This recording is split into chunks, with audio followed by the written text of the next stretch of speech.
«Начало» – один из документальных фильмов, который НТРК Ингушетия представит на Золотой башне. Картина рассказывает об этапах становления республики, начиная с древнего государства дзурдзуков до современности, и каким образом нашим предкам удалось сохранить народ как этнос. Фильм о создании ингушской государственности, начиная с древних веков. Мы знаем, что мы имели очень древнюю историю. История начинается даже с древних дзурдзуков, аланов, и дальше как развивалось наше ингушское общество. То есть то самосознание, которое было у наших прадедов, наших предков, оно привело к тому, что мы, такой маленький народ, живем в своей республике, в своей государственности. 25 лет только вперед! Фильм Алексея Ковтуна также будет представлен на кинофестивале. Картину приурочили к 25-летию образования республики. Безусловно, в 50 минут четверть века очень трудно уместить, но автору это удалось. В первую очередь нас интересовала разница.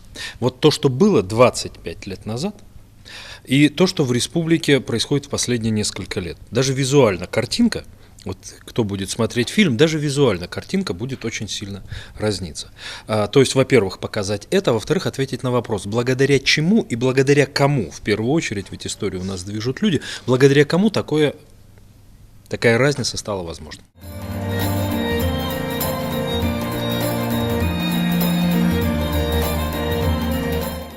Фильм нашей коллеги Аси Видзыжевой «Эгекал» – одна из 4 картин, представленной НТРК Ингушетия, которую смогут оценить зрители фестиваля. Картина об одном из необычайно красивых и загадочных башенных комплексов, а ведь здесь их десятки, и каждый таит в себе много загадок и легенд.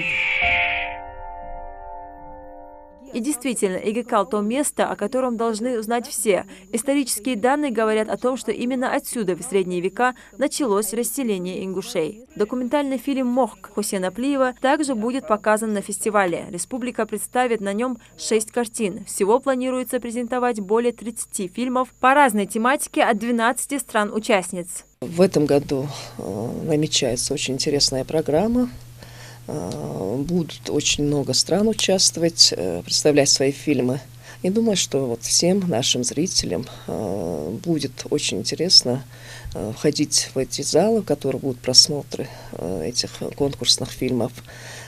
И будет возможность, вход будет свободный, во всех наших киноточках будут проходить эти фильмы. Впервые международный кинофестиваль «Золотая башня» в нашей республике прошел в 2014 году. С тех пор из года в год он радует зрителей кинолентами отечественных и зарубежных авторов. В прошлый год кино на фестивале было представлено около 30 фильмов режиссеров из 8 стран. И уже 4-й по счету киномарафон стартует традиционно в Доме культуры Назрани в конце октября. Лейла Гайсанова, Магомед Урусханов, Мухаммед Миржоев. Новости 24.